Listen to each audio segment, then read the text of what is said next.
bem-vindos ao podcast dos Parmeira. Meu nome é Luma Vaz e é um prazer falar de Palmeiras aqui com vocês. Pedro, como você está? Sou o Pedro Smith, eu tô muito bem, tirando esse jogo de ontem que me deixou completamente maluco da cabeça, mais um pra série de 2021 do Palmeiras, né? Mais um pra série da sua vida de palmeirense, não é mesmo? Lorenzo, você tá bem? Eu tô bem, também um pouco desgraçado da cabeça do jogo de ontem, mas como eu sempre digo, depois do que a gente passou com aquele jogo da volta do River, nada me atinge mais tanto, entendeu? 2021 acabou ali no dia 5 de janeiro. Eu falei, se eu não morrer aqui, não vai ser com futebol que eu vou morrer. Oi, Gustavo, tudo bem? E aí, pessoal, Gustavo aqui. Maravilha, torcer pra esse time maravilhoso. Dias de luta, dias de luta, dias de luta, dias de glória, de vez em quando. Maravilha, maravilha. Tô feliz de estar aqui também. Que bom, estou animada com essa estreia nossa. Nosso primeiro assunto vai ser falar da desgraça que o Palmeiras causa na nossa cabeça nos pênaltis, não é mesmo? O Cláudio Cristeller, do Instituto Palestrino de Estatística, no Twitter é @IPEOnline.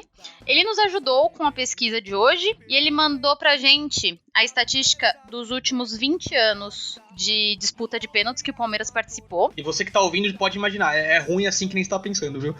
Olha, eu não imaginava que era tão ruim, mas o negócio é feio mesmo. Foram 48 disputas de pênalti. A gente teve uma época no Paulista que o regulamento era estranho e tinha pênalti depois de qualquer empate, então tem isso contabilizado aqui nessas estatísticas. E foram 48 disputas de pênaltis desde 93 até a Recopa Sul-Americana do dia 14. Foram 48 disputas, 22 vitórias e 26 derrotas. Derrotas essas que temos muito nas nossas lembranças. Quais vocês quiserem aí? Pra começar, né, você falou, eu não imaginava que fosse tão ruim assim o retrospecto. Sinceramente, eu não imaginei de forma alguma. Eu imaginei que só, recentemente que fosse muito ruim. Porque, comentando assim, eu vim, né, passei ali por um período durante aquele... A gente viu na tabela ali, que é de 99, na verdade, a 2001, que foi uma época muito boa, sabe? Uma época de que você, assim, o retrospecto foi bom. Teve em 99, teve o Corinthians e o Deportivo Cali na Libertadores. Depois, em 2000, a gente ganhou do Peñarol, ganhou novamente do Corinthians, aí perdeu pro Boca. 2001, novamente, Libertadores. Ganhou do São Caetano, ganhou do Cruzeiro, perdeu pro Boca. Mas ali a gente teve um retrospecto bom, e eu lembro disso. Eu acho que eu lembro do jogo do Cruzeiro, principalmente, que foi um jogo tranquilo. Eu ia, de certa forma, tranquilo, assim, no que é possível ser tranquilo numa disputa de pênalti, de Libertadores, por cima, né? No que é possível ser tranquilo em termos de Palmeiras. Exato, né? mas eu ia até assim, tipo, ó, dá pra ganhar, né? Tipo, era aquele Palmeiras, ainda que do Felipão, depois Celso Roth e tudo mais, que eram várias disputas que a gente foi ganhando, então eu ia até que, de certa forma, tranquila. Só que aí chegou esse período recente agora, que, assim, pra mim era uma novidade, assim. E nesse completo desespero de ver o jogador indo pra bola e falar assim, perdemos, acabou, perdeu. Ver um jogador em específico, principalmente, né? Não vamos falar o nome dele aqui, não, mas coitado. Vamos falar ainda, vamos deixar pra chegar o momento certo que a gente vai ter que falar sobre isso. Eu tava vendo aqui, de 2016 pra cá, já que você falou desse nosso histórico, que a gente lembra bem, que tá muito fresco na nossa memória, de 2016 pra cá foram 12 disputas. Dessas 12, a gente ganhou 3. Vocês têm noção? 2 lembranças boas e uma nada a ver, né? Foi o Paulista do Corinthians. Paulista do Corinthians. Dia 8 de agosto. Foi o Santos no Paulista em 2018, que aí a gente perdeu contra eles, né? Aquela desgraça. A gente perdeu pro Corinthians depois na final, né? Aquele jogo antes do VAR, mas com o VAR, né? Isso. Com interferência externa lá. Esse jogo mesmo. E aí teve um na Florida Cup, que aí... Pra que ganhar a Florida Cup, né, gente? Copa Mickey só o São Paulo comemora.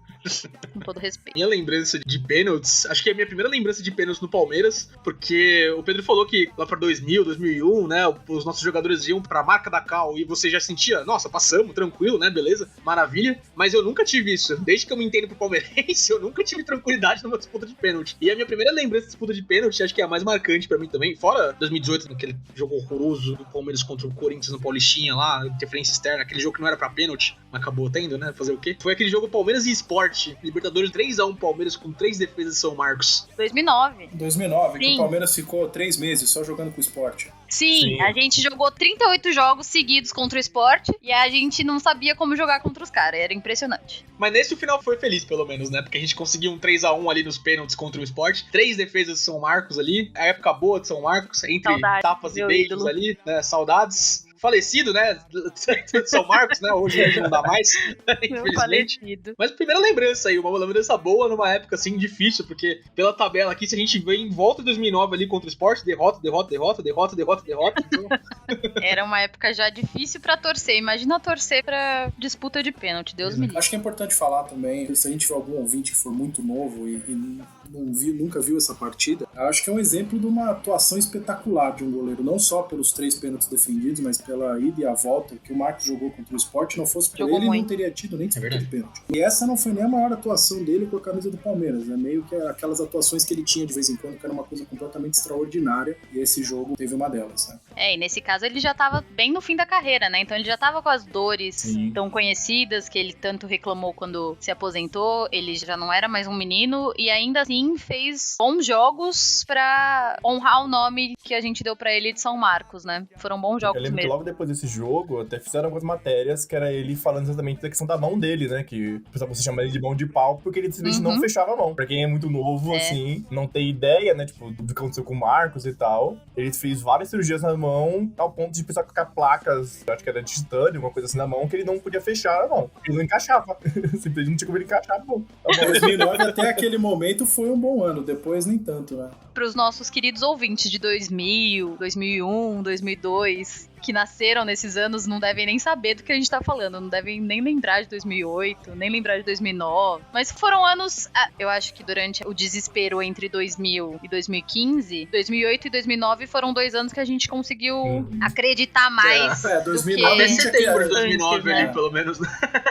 Depois, né? Ai, Ixi, vamos o falar. ano de 2009. vai ter um episódio só pra esse brasileiro. Um episódio só pro ano de 2009 acho que do merece Palmeiras, mesmo. eu acho. E 2008, que só também foi o último brilho do Pofechô também, né? Sim. Assim, Foi a última vez que eu vi um time bonito Que do Pofechô.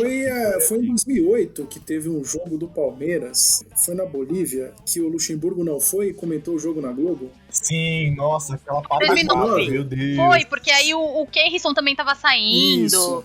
Foi nesse momento aí de caos. Nossa, foi uma pataquada. Muito que, feio, olha, muito feio. Deixar o time e comentar o jogo na Globo. Muito Eu me feio. lembro disso. Lorenzo, você tem alguma lembrança boa de pênalti? Boa ou ruim, não sei. Eu tenho uma lembrança insólita, digamos assim. Palmeiras e Inter de Limeira, no glorioso, provavelmente uma friaca, no dia 4 de abril de 2001. Vocês lembram onde vocês estavam em abril de 2001? Eu tava na Bahia assistindo esse jogo. Eu tava no primeira série, né? Provavelmente preocupado com Pokémon. Eu também não lembro que eu tenho a mesma idade do Gustavo. Então eu também estava na primeira série. Não sei com o que eu tava preocupada. Talvez com Pokémon também. Olha só. Eu me lembro, porque eu tava em casa assistindo esse jogo. Eu me lembro desse dia. Eu gosto de olhar para o futebol como uma janela para pensar outras coisas também, né? E queria falar um pouco desse jogo, porque esse jogo foi absolutamente irrelevante. Nada aconteceu ali que foi importante pro Palmeiras ou pra Inter de Limeira antes ou depois. Só para contextualizar o campeonato, o Palmeiras terminou em 7º no Campeonato Paulista de 2001, se classificavam os 4 primeiros. Uma coisa curiosa é que foi o campeonato em que inventaram que não ia ter mais empate, ou melhor, que empate iria para os pênaltis. E que, eu não sei se vocês sabem dessas coisas, mas o formato era o seguinte: em caso de empate, a disputa de pênalti não seriam 5, seriam 3. E aí, a partir dos 3 pênaltis, as alternadas. Muito que bem. O time que vencesse nos pênaltis não ficaria com 3 pontos da vitória, ficaria com 2. Quase um universitário, né? Isso. E preciso dizer que não fez muito sucesso esse formato e não foi adiante. Mas O que pouca gente sabe, né, Lourenço, é que hoje o Campeonato Carioca é baseado nesse regulamento, né? Com alguns pitacos a mais. Com algumas coisas a mais inventadas. Né?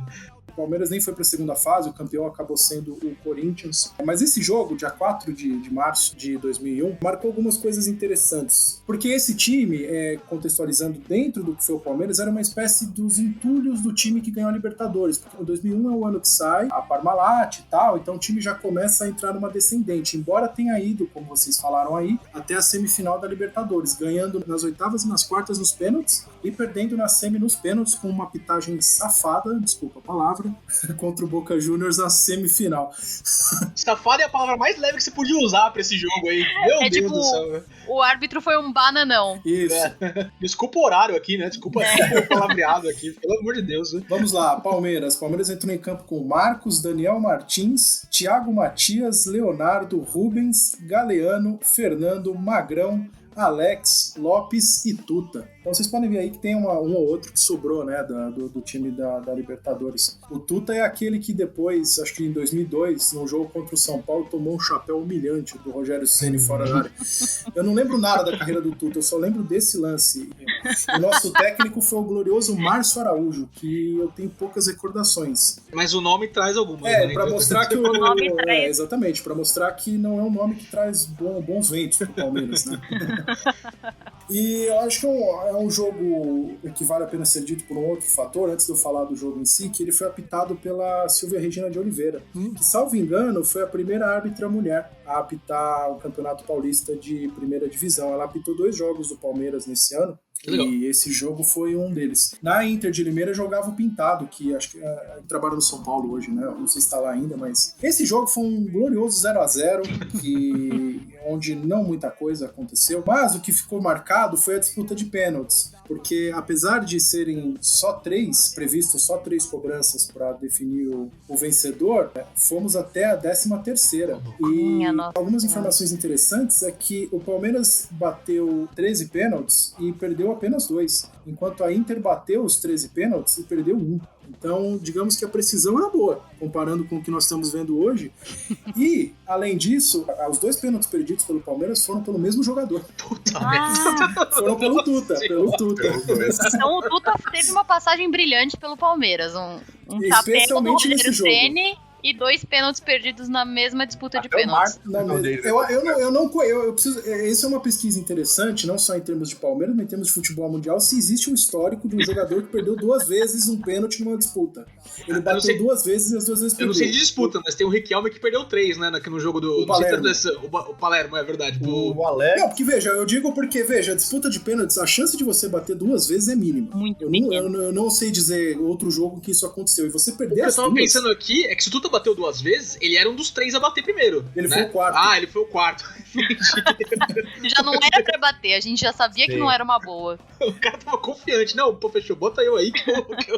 Eu lembro que em 2001, naquele jogo do Cruzeiro mesmo, que eu citei anteriormente, o Alex, ele perde no tempo normal e depois perde na disputa de pênalti também. O Alex tava no Palmeiras ainda? Sim, naquela Libertadores 2001 ele tava ainda. Aí ele perde no tempo normal e depois perde na cobrança. O fim da passagem dele no Palmeiras. Exatamente. E logo depois ele já foi pro Cruzeiro, junto com o Fechou. Isso, e essa partida que eu tô comentando também marca um dado absolutamente relevante, mas que eu acho curioso de comentar, que foi o único gol do Marcos em um jogo oficial. Por mais que tenha sido numa disputa de pênaltis, ele bateu e não bateu mal, ele bateu alto relativamente no canto. Quem quiser pesquisa aí no YouTube, você encontra os melhores momentos, entre aspas, desse jogo, mas pelo menos o pênalti do Marcos dá pra ver. E a gente tá tão horrorizado com o que a gente tem visto de cobrança do Palmeiras ultimamente, que vê que até o Marcos conseguia bater bem, é um alento, né? Sinal que treinando todo mundo chega lá. Marcos esse que nunca foi bom com os pés. Vamos lembrar que mesmo quando ele tava lá no auge, todo mundo tinha medo quando ele saía com os pés. Todo mundo. Não tinha um palmeirense que confiava naquele homem com o pé, mas tudo bem. Depois daquela bola contra do 7-2 lá, né?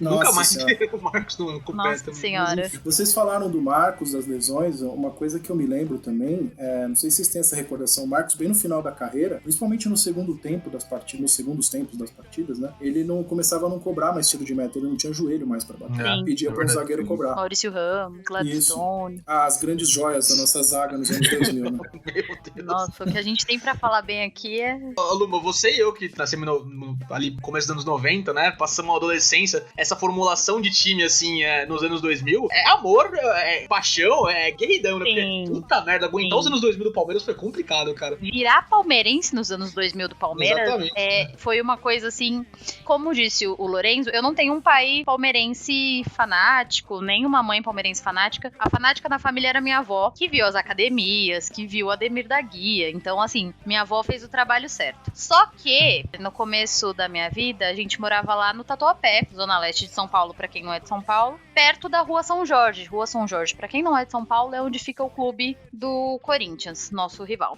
E aí meus pais resolveram virar sócios de lá, né? Tem uma criança de 3, 4 anos, por que não? Vamos levar a menina. E aí, meus pais nunca foram de falar, filha, fala tal coisa, fala que você é palmeirense. Não, sempre foi uma coisa que veio de mim, é 100% minha, assim, é absurdo, mas tudo bem. Aí, estávamos andando lá pelas alamedas Parque São Jorge, e aí, não sei se vocês já foram pra clubes aqui de São Paulo, só que tem um monte de senhores de idade que passam o dia inteiro fazendo nada da vida e vão pro clube falar mal das pessoas, falar mal do time, que não sei o quê. E aí, quando é clube de time, geralmente esses velhos são torcedores do time. Hoje em dia eu sou sócia do Palmeiras, então eu sei bem como que é. Aí estávamos lá e tinham lá uns senhores. Oi, corintianazinha, tudo bem? Aí minha mãe falou que eu olhei e falei, eu sou palmeirense, eu não sou corintiana, não.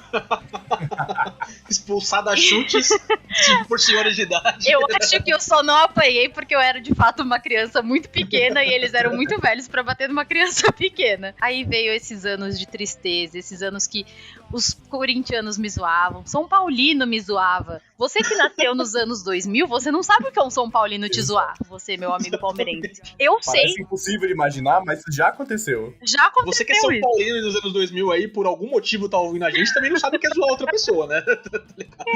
Então, assim, Gustavo, nós somos guerreiros, a gente tem probleminha. Pra torcer pra esse time, a gente tem probleminha. Somos forjados na luta. Exatamente. Eu não lembro da época boa, 99, não lembro. Eu nasci, né, em 94, então não vi, né, o título 94 e tal, né, mas a gente falou de pênaltis assim por um motivo, né, porque o que aconteceu nas semanas passadas aí, galera? Acabamos de passar uma semana em que tivemos Supercopa do Brasil contra o Flamengo e perdemos nos pênaltis. Tava 3-1. O Everton tinha pego 2 pênaltis. Era só o Luan fazer 4-1, era isso, campeão. Mas não, Luan, que não tá numa situação boa, né? Não sei porque colocaram o Luan pra bater na 5, mas tudo bem também. Não tem como questionar depois de feito. Luan perdeu e logo depois do Luan, Veron perdeu? Foi isso? É o Danilo. Foi o Danilo. Foi o Danilo, isso. Eu sabia que era um menino. Desandou, ficou feio o negócio. E logo depois tivemos Defensa e Justiça, mas temos que falar. Defensa e Justiça, não ganhamos, ou melhor, não empatamos o segundo jogo, porque a arbitragem foi um fiasco, né? Também, mas não empatamos o jogo também porque a gente não conseguiu bater um pênalti na prorrogação também, né? Porque o Gustavo Gomes me perdeu um pênalti na prorrogação, e aí fomos pros pênaltis mais uma vez, segunda vez na mesma semana os pênaltis, e perdemos novamente. Queria até interromper aqui. Quando foi pros pênaltis, vocês já sabiam já, né, o que ia acontecer, né? Eu tava dormindo já nessa hora. Alguém tinha alguma esperança, né? Eu fui dormir. Sério. Saber a gente sabe, mas a gente insiste. Não, eu fiz a mesma coisa, né? Não, Gustavo, você é torcedor dos anos 2000. Você não pode falar que desacredita do seu time. Porque senão você não tava aqui conversando com a gente. É verdade, é verdade. Mas acho que uma coisa que a gente precisa comentar é que não só nós perdemos as disputas dos pênaltis, que até aí, enfim, é um momento meio diferente do jogo de futebol, mas como, no geral, as cobranças foram mal batidas, né? Esse é o problema, né? Contra o Flamengo, nem tanto. Tanto que, não sei se vocês lembram, quando ficou 5-5, os dois perderam o sexto pênalti. O Everton pegou e, se eu não me engano, não lembro quem foi do Palmeiras que chutou pra fora. Foi o menino? Não, o menino bateu o quinto, né? O sexto, não sei se foi o Danilo. Não, o Danilo bateu o quinto. Danilo que bateu é aquele que o árbitro vai nele e demora pra caramba pra bater. Ele tenta tirar muito e bate pra Diego fora, né? Alves foi falar com ele. Desnecessário deixar o Diego Alves falar com ele também. Mas ele foi experiente, né? O Diego Alves fez o que ele deveria de fato fazer e o Danilo foi besta, mas tudo bem. Sim. E contra o Defensa e Justiça, eles bateram muito bem em regra, né? É difícil avaliar isso, mas me parecia que o cara, quando ajeita a bola pra bater, já tinha total noção de onde ele ia chutar, entendeu? Tava muito certo ali. Os jogadores do Palmeiras me pareciam estar muito mais inseguros com relação e deixando pra decidir na hora que começava a correr. Sim. Porque a gente viu muitos pênaltis que não eram nem batidos no canto e nem batidos com força. Então era um pênalti meia boca, batido mais ou menos no meio. É o pênalti mais fácil que tem pro goleiro pegar, né? Porque mesmo se ele cair, ele consegue voltar, né? Não tá com força. E se ele fica, dá tempo dele chegar. Exato. Né? Quando você bate muito no canto ou com muita força, a menos que você chute muito no meio, você tira um pouco essa opção do goleiro. Mas os pênaltis que a gente bateu foram muito ruins nesse sentido, né? Acabamos premiando um goleiro que durante as 2 partidas demonstrou que não era exatamente um goleiraço. O do Defensa e Justiça. O Diego Alves, pelo menos em termos de pênalti, é um ótimo goleiro. Isso é o que mais me dá raiva, viu, cara? A gente não é nem perder como perdeu, é perder pro Defensa e Justiça, cara. O goleiro fraco daquele time fraco, sabe? Sim. Fala do Defensa e Justiça nessa cobrança de pênalti, mas o do Luan foi exatamente assim como você falou, né, Lourenço? É um pênalti batido fraco, meia altura, e o Diego Alves pega já caindo já, né? Ele pega com o braço pra trás, né? Ali, cara, né? A raiva disso. Assim como o pênalti do Gustavo Gomes na prorrogação, né?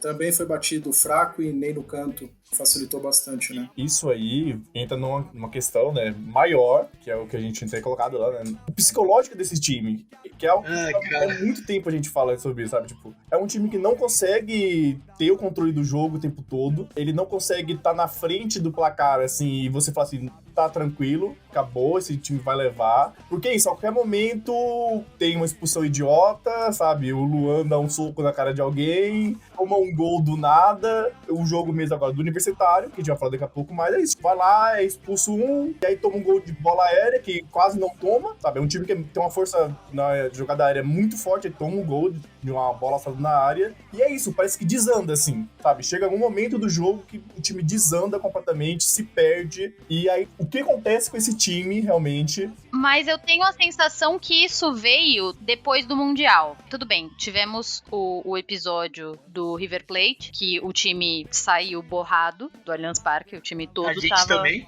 E a gente tava em casa borrado, ainda bem que eu tava com o meu banheiro do lado. Tirando esse episódio, contra o Santos o time foi muito consistente. Contra o Grêmio, mesmo com o Luan a menos no primeiro jogo, foi consistente. Não tomou tanto sufoco do Grêmio. Segundo jogo contra o Grêmio foi bem tranquilo, assim. Domínio total do Palmeiras no segundo jogo. Exatamente. Mas pensando no Mundial, menos de uma semana depois da final da Libertadores, o time parecia que não sabia o que tava fazendo ali. Parecia que se perdeu, não jogou o futebol que jogou na Libertadores, não jogou o futebol que, assim, na minha opinião, dava pra ter ganhado o brasileiro. Não ganhou por motivos de calendário, pra mim, e por Vanderlei Luxemburgo no começo.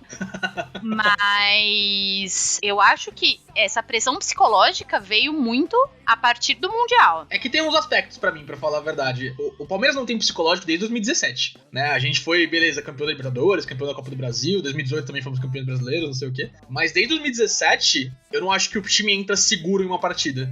A gente pode, ao longo dos 90 minutos aí, a gente vai estabelecer dominância. A gente teve bons jogos no ano passado, depois com o Abel principalmente. 4x0 contra o Corinthians foi maravilhoso, foi uma delícia de assistir. O jogo contra o River Plate, o primeiro jogo da semifinal. O segundo jogo contra o Grêmio. Até aquele jogo do Grêmio que a gente empatou com gol de falta no final, né, do Grêmio, também foi um puta jogo que a gente exerceu dominância, assim, e por detalhe não ganhamos 2 pontos a mais. Mas o psicológico do time do Palmeiras... Qualquer coisinha assim que acontece, que dá errado, que não vai conforme com o plano, você percebe que os jogadores afundam, que o time para de tocar bola, começa a abusar de chutão. Tem coisa pra traçar ali dentro do campo que pra mim mostra o que tá acontecendo. A gente não tem uma liderança técnica muito forte, né? A gente tinha o Dudu até o final, ou meio do ano passado, mas a gente via que sobrecarregar o Dudu não era sempre a melhor opção. O time parava de jogar, a bola chegava nele e ele era muito bem marcado, porque ele já é o melhor jogador brasileiro até ano passado há 3 anos seguidos, né? O melhor jogador do brasileiro há 3 anos seguidos, apesar de premiações discordarem aí, né, ao longo do tempo. O técnico da seleção brasileira discordar. Exatamente. Mas Dudu com certeza é um dos jogadores mais importantes do título de 2018, apesar do Palmeiras jogar muito com o time alternativo. 2016, apesar de grande destaque do Moisés e do Tietchan, o Dudu é importantíssimo pro campeonato também. 2015, nem se fala, os 2 gols na final falam mais que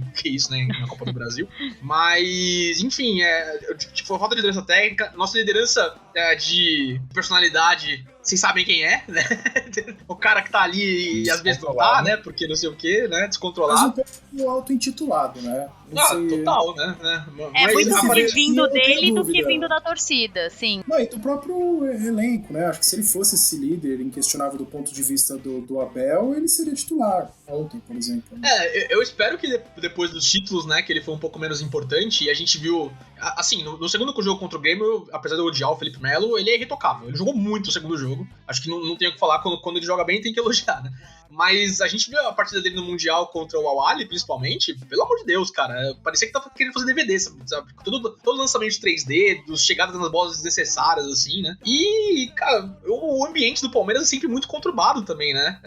Acho que tanto em bastidor, a gente de diretoria, a gente sabe as coisas que acontecem lá, conselho do Palmeiras que demora, né, a renovar, demora o pessoal a sair de lá, quanto ambiente de técnico também, e principalmente torcida, cara. Acho que nosso papel aqui, começando o primeiro episódio do podcast, né, a gente não vai influenciar ninguém ou alguma opinião, né, na minha cabeça, mas quem sabe a gente construa essa confiança pra frente. Mas, cara, a gente tem que ter um pouco mais de calma, sabe? A gente tem que ter um pouco mais de tranquilidade. Ontem era um jogo assim que a gente tava ganhando tranquilo, beleza? E a gente precisava ganhar tranquilo, né? Aí por uma cagada aí do Imperu, ou uma cagada da arbitragem também, porque os 2 cartões amarelos pra mim são absurdos, né? Não existe aquilo, não tem critério nenhum na aplicação daquilo. Mas qualquer jeito a gente toma um empate em 5 minutos, né? E se a gente não tivesse ganhado hoje, já tinha muita gente torcendo Palmeiras pedindo a cabeça do Abel amanhã. Hoje, né? No caso.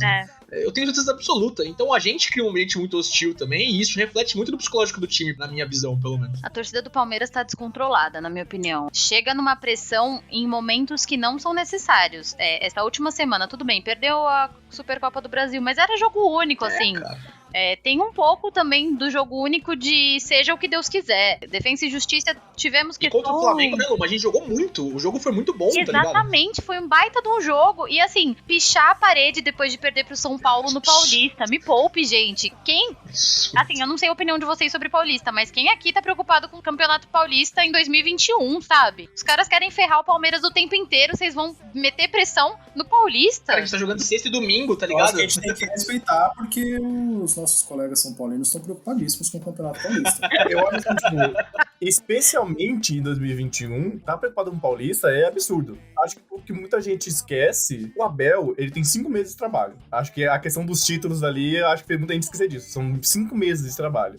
Nesses 5 meses de trabalho, acho que nunca ele teve 2 semanas pra treinar o time. Foi 2 semanas só. 2 semanas que tem a semana cheia pra treinar o time, né? Desde que ele chegou em outubro. Então, só que a questão, essas 2 semanas, inclusive, que ele teve cheio, ele não teve o elenco inteiro. Exatamente. E ele nem tava as 2 semanas inteiras do Brasil. Exato, ele tava de férias fora do Brasil, então ele não teve ainda. E não vai ter o ano inteiro, sabe? E aí você fala, o time tá cheio de problemas, o time tá jogando mal. Mas como você corrige isso? Sim, se um dia você joga com o Universitário, no outro dia você descansa, se der pra descansar, com o Guarani. No outro dia você joga com o Guarani, sabe? Não tem, é impossível. Tô de acordo com tudo que vocês estão falando e eu tenho uma opinião bem extrema com relação ao Paulista 2021, considerando várias coisas. A mais importante delas é que a gente ganhou isso ano passado, também não levando o campeonato tão a sério assim. Então, eu não acho que não tem nada pra nós ali. A premiação pro campeão do Paulistão é 5 milhões de reais.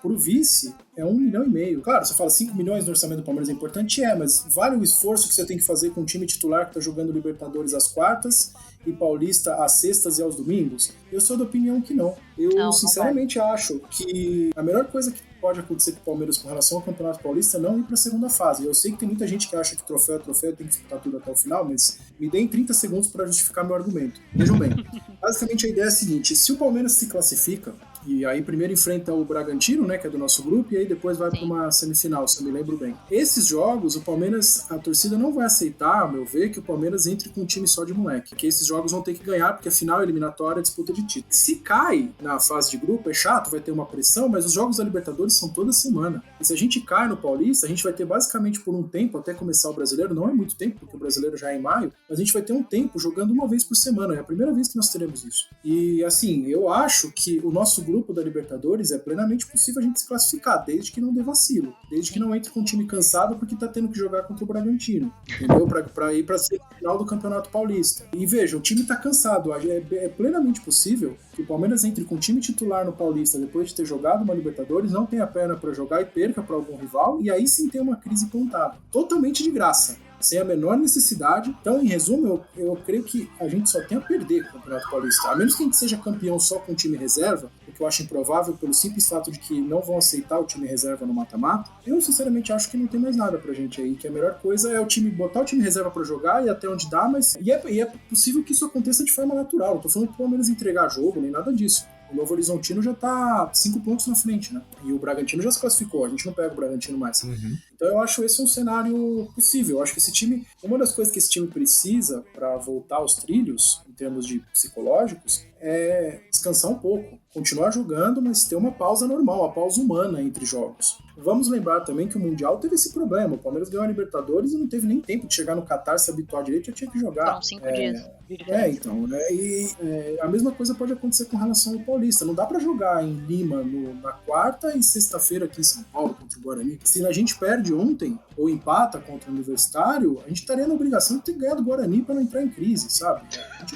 Não dá pra se colocar nessas situações um time que planeja uma temporada que nem a gente planeja. Nenhum dos campeonatos que a gente tem que brigar mesmo começou direito ainda. O primeiro jogo deles foi ontem. A gente nem começou a Copa do Brasil e muito menos Brasileirão. É isso que tem que ser a prioridade. E eu penso a mesma coisa, só para fechar os assuntos todos, que para as Supercopas é chato perder, claro, mas são campeonatos de pré-temporada, para abrir a temporada. Cara, amistoso glorificado. Show match, sabe? Tipo, Exato. Legal ganhar, não tinha que perder, tinha que ter jogado mais. O Vinha não tinha que ter sido expulso, etc. Mas a temporada começa agora, sabe? Concordo. Se a gente ganhasse essas Supercopas, não provaria nada com relação a esse time. Então eu também acho que se a gente perde, também não prova que o time é horrível, que não dá conta de nada, que o time não aguenta. Tanto aguenta que a gente superou o River daquele jeito. Exatamente. E vou te falar, Lourenço, falar pra vocês também. A repercussão de importância de Supercopa e de Recopa da América aí só tá assim porque a gente perdeu. Se a gente tivesse ganhado, era nada mais que obrigação. Ninguém ia estar falando sobre isso, não, concordo nada. plenamente. Assim, não foi o que se verificou no ano passado, né? Porque como foi o Flamengo que ganhou as duas, não, o Flamengo é um timaço, olha, vai ganhar tudo esse ano, Supercopa, Recopa, não sei o quê. O Palmeiras tivesse ganhado, tivesse segurado o jogo lá naquele último lance, né? Que a bola bate na mão do Everton, entra no gol contra o Defensa e Justiça, tivesse convertido o pênalti com o Luan no 3-1, que dá raiva mesmo, mas tipo, é só um amistoso, tá ligado? É showmatch, é jogo de exibição, assim, pra falar, olha, esse jogo nem devia ter acontecido faz muito tempo já, né? A gente só tá rolando agora em pré-temporada, parecido agora em março já, onde na nossa percepção de torcedor de futebol, as coisas têm que estar engrenadas, porque a gente tá numa época diferente, uma época estranha de pandemia, tá ligado? A temporada acabou, faz 3 semanas, a gente acabou de ser campeão da Copa do Brasil. O torcedor palmeirense, o torcedor do Palmeirense da USP que escuta a gente, vocês do grupo aí da USP Parmeira, que vão ser nossos primeiros ouvintes, com certeza. Vamos com calma, galera. Vamos com calma. Torcedores, calma, exatamente. Não vamos pichar muro, gente. Não vamos pedir cabeça do Abel. Eu também quero que a diretoria contrate mais jogador. A gente precisa de jogador mesmo. Se o Abel vai jogar com nesse 3-4-1-2 aí, a gente precisa de mais zagueiro, a gente precisa de mais ala. Mas, gente, calma. Vamos ficar tranquilo. A temporada nem começou ainda, como o Lourenço disse. A gente fez um jogo importante até agora, que foi o jogo de ontem. Apesar dos pesares, apesar do sufoco, ganhamos. Então, tranquilidade. Calma. Ó, meme do Paulo Nobre pra vocês. Figurinha do Paulo Nobre. Calma. Tranquilidade. Tá bom? Já que estamos na nossa estreia, vamos falar de estreia do Palmeiras na Copa Libertadores da América pra gente correr atrás do nosso tricampeonato. E se tudo der certo, vier um bicampeonato aí, calar a boca de todo mundo, mostrar que o Abel manda na porra toda. Essa é a parte que o editor censura, porque, né, pra não zicar, né? Se a gente for campeão no final do ano, eu solto isso aí, tá bom? Bom, ontem jogamos lá em Lima, no Peru, como estamos comentando aqui, contra o Universitário. Ganhamos de 3-2 num jogo que estava muito tranquilo até os 20 do segundo tempo, mais ou menos. Até os 20 do segundo tempo, 2-0. Wesley e alguém pra entrar, né? Isso. O Wesley. Na beira do campo ali. Eu não lembro quem era o segundo. Eu também não lembro. Bom, mas, assim, tava tudo muito encaminhado. A vitória muito encaminhada. Primeiro gol do Danilo, num cruzamento, o Imperiur desviou, Danilo colocou pra dentro. Segundo gol, um lindo lançamento do Luan, que ontem, não podemos falar, jogou muito bem. Todos os botes certos, dando passe muito bom. O Rony chegou no fundo, cruzou pro meio da área e o Veiga chegou estourando tudo, com o Luiz Adriano fazendo ali, puxando toda a zaga pro Veiga chegar. Foi bonito demais. E aí, num cartão vermelho que eu sinceramente não entendi até agora, o Imperiur foi expulso foi o segundo amarelo, logo o vermelho. O time do Universitário fez o primeiro gol. Aí o segundo saiu em menos de 5 minutos. E aí foi um Deus nos acuda. Falem pra mim. Tem que falar no segundo, né? O que o Danilo pensou em fazer naquela bola. Que pênalti idiota que é aquele, mano. Meu Deus.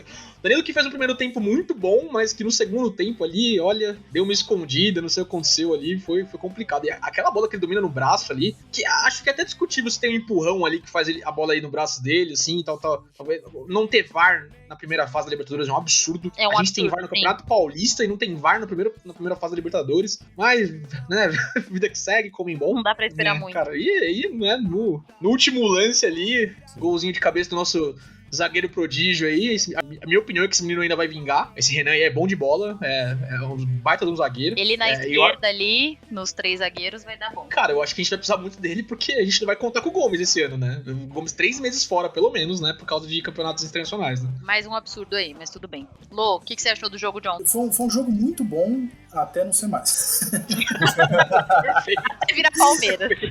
Tirando tudo que deu errado, foi ótimo. Eu concordo que o primeiro amarelo do nosso Alain Imperior foi duvidoso. Mas assim, sendo duvidoso ou não, ele não podia agarrar o cara por trás ali. Quer dizer, tá certo. Eu acho que não era uma jogada iminente que o cara ia finalizar na cara do goleiro. Eu acho que ele podia... É um problema que eu vejo nele desde que ele chegou, e eu acho que é uma característica dele. Eu acho ele um zagueiro um pouco lento, um pouco pesado demais, mas acho que a habilidade dele com a bola no pé compensa um pouco isso.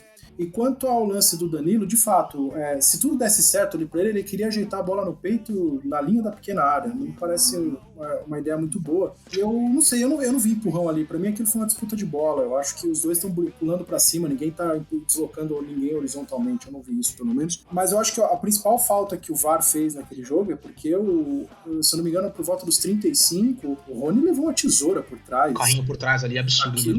Aquilo pra mim é cartão vermelho de manual. A bola nem tava em disputa direito, mas, e querendo ou não, a gente teria um pouco mais de tranquilidade pra buscar a vitória com 10 contra 10. A menos lá, Esse é um jogo que não dá nem pra falar que o juiz roubou, sabe? Que o juiz tava mal intencionado. O juiz era fraco mesmo. É só fraco, sabe?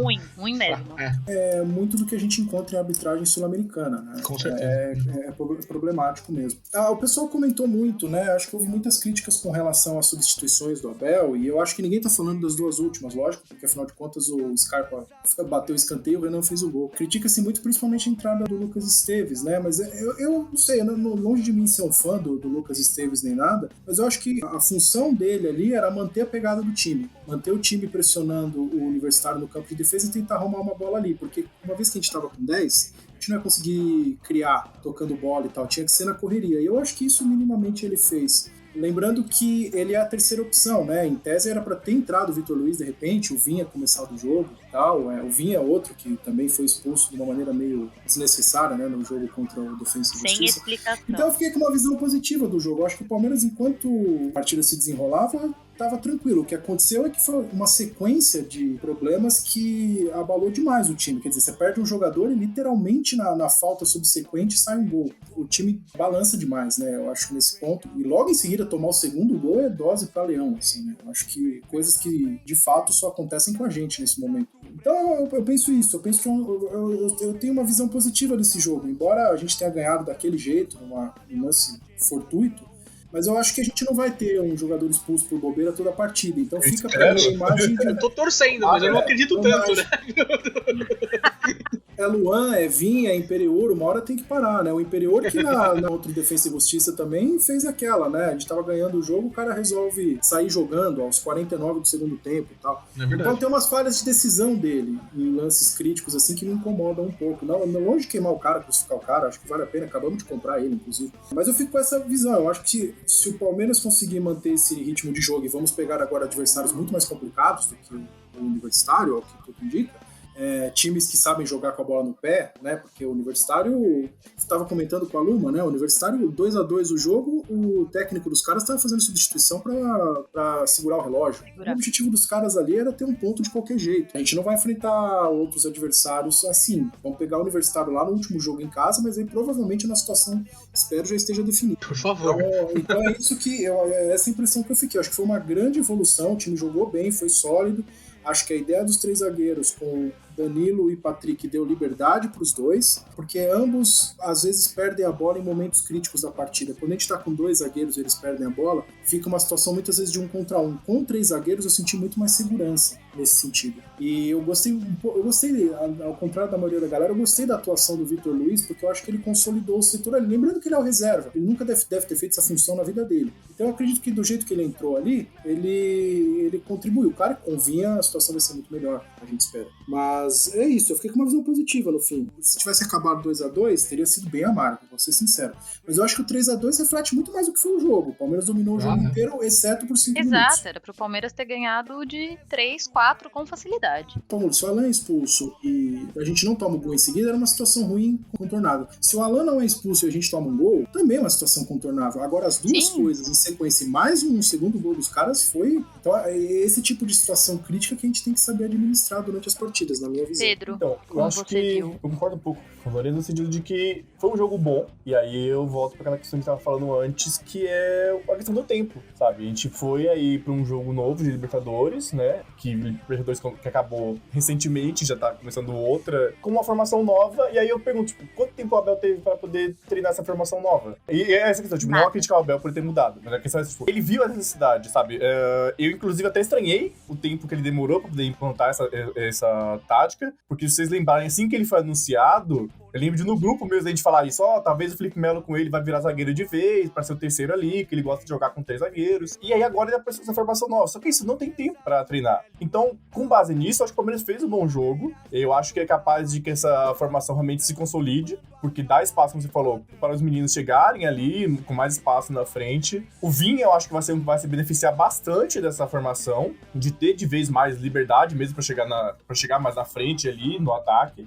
Os últimos jogos dele, acho que ele estavam tendo um pouco mais de preocupação defensiva ali. Eu acho que agora ele vai ter mais liberdade de vez pra chegar na frente. Mas é isso, acho que é um jogo que representa isso que a gente vem falando durante esse episódio, sabe? A questão psicológica do time. Que tem um controle de bola ali, tem um controle do jogo, um lance perde tudo, se perde completamente. E aí vem essa questão que você falou, da questão da liderança, a pressão desnecessária sendo feita nesse time, sabe? Eu acho que pesou muito isso, sabe? Tipo, o time passou uma semana com uma pressão absurda em cima dele, acima do técnico, em cima de todo mundo, e aí veio aquele lance ali, o Imperial expulso, tomou um gol logo em seguida. Então, imagina a cabeça desse pessoal, assim, sabe? Então, acho que diante de todas essas circunstâncias que teve o jogo, foi um bom resultado, foi um bom jogo, dentro do que era possível fazer com a formação nova, tendo que remendar o time ali sem poder treinar, sem ter tempo pra treinar. Então, acho que foi sim um bom jogo. Eu acho que com o tempo, tendo talvez um pouquinho mais de tempo, né, se é possível, que a gente falou, jogo na quarta, hoje deve estar voltando, vai pra jogar amanhã já de novo contra o Guarani. Dentro do que é possível treinar ali, acho que o time talvez encaixe de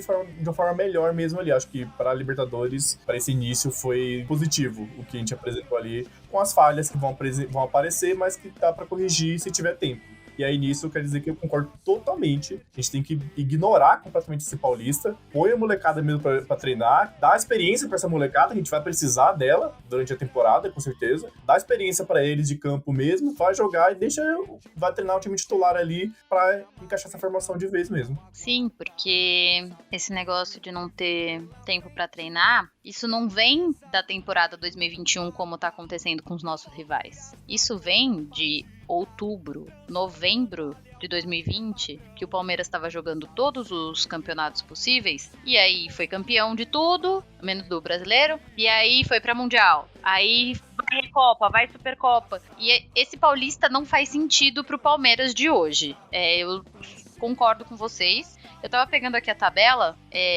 temos agora uma sequência de 5 semanas de Libertadores sem parar. Então, é isso que o Lorenzo falou. Não dá pra jogar quarta-feira, no caso aqui, terça-feira Libertadores, pra sexta-feira jogar Paulista, domingo jogar Paulista. Terça Libertadores, não dá.